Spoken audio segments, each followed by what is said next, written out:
So for our next section here for the podcast, what we want to talk about here, we're going to review bad deals reviewed, which we like to try to, if we see deals where we think people may have spent too much, or if it's a deal that we don't understand, we like to highlight those sometimes, or if they're deals that are really good deals, we like to highlight those as well. And so, this one is one that we want to take a minute to review. Yeah, in fact, this is one of the ones where people just overpaid. This is a great property, but it doesn't make any sense why they were willing to bid up as high as they were unless they were emotionally involved. And it took two of them. It always takes two people to bid up a property to a price that doesn't make financial sense. And so if we're looking at this property, we can see that it's a condo. It's 1 bedroom, 1 bath, was 585 square feet, so it's a pretty small condo, built in 1969 with an assessed value of 179,000, opening with an opening bid of 15,000. So that opening bid amount is great, but when we start to look into the property's value, the fact that they paid $389,000 suddenly becomes a big problem.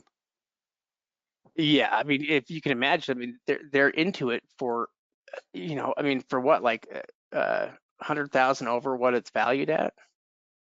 Yeah, that's kind of what I'm thinking as well. We can see that Zillow gave it a value of 296,000, and Redfin gave it a value of 316,000. So even if we were to say it's worth 316,000 or 320,000, even to just be generous, they've still paid an extra $60,000 over market value, and we're talking about a tax deed property here, which means that there could still be things that are going to attach to the property. There could still be liens that could attach in cost. Plus, you're going to have to clear the title. We don't know what the inside condition looks like. It doesn't make any sense other than somebody getting emotionally involved to us why they would go ahead and bid up this high. Yeah, I mean, if anything, this should pay off the taxes and, have a huge overage on it, because they just paid so much. I mean, why pay market? I mean, at least if you're going to spend $400,000, I guarantee you could have went out on the market, and for that money, you probably could have got a much nicer condo, um, you know, and had a warranty deed with it as well. Be able to buy it just like traditional real estate.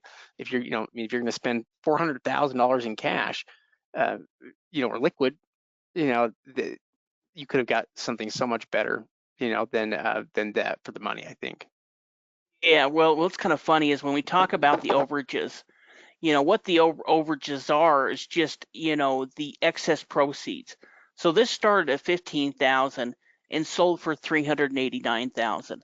Now let's say that it's a condo, so it probably doesn't have any city or county liens against it. Let's say that it doesn't have any liens against it.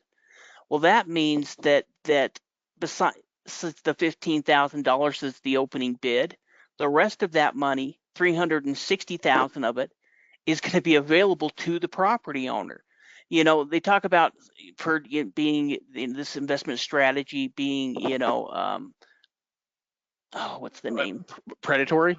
Yeah, predatory. But really, property taxes have been around since the founding, and the excess proceeds is going to go back to the property owner. So in this one, the person that really won is going to be the property owner because they could have $360,000 essentially paid to them through the overage amount.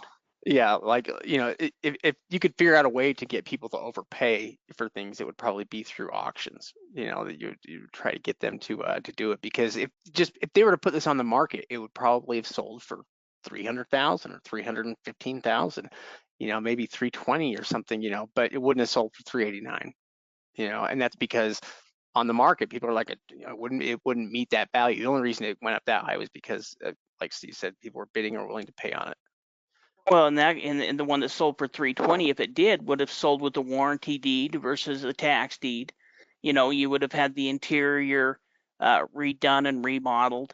So, really, it does. We don't know why. And what's kind of funny is there's actually been so many good deals lately that I had to kind of search to find a bad deal because we're seeing less competition right now than we did 6 months or a year ago. During the pandemic, it got kind of a little bit crazy there at some of the tax sales, and now we're starting to see it to kind of go back where there's more invested-minded people there. But of course, you're always going to have the exception like this one. You also see, the rent estimate on it is only $1,500, which is not very high considering, that kind of, $400,000 out of pocket, which is a ton of money out of pocket, for only $1,500 a month in residual. That's another problem, with this property. And another choice of condo could probably double that rent estimate. Yeah, well, I mean, it's because it's a one bedroom, one bath that's, 585 square feet. So we're talking about a pretty tiny little condo. Yeah, you could definitely find something probably bigger for the same money. But let's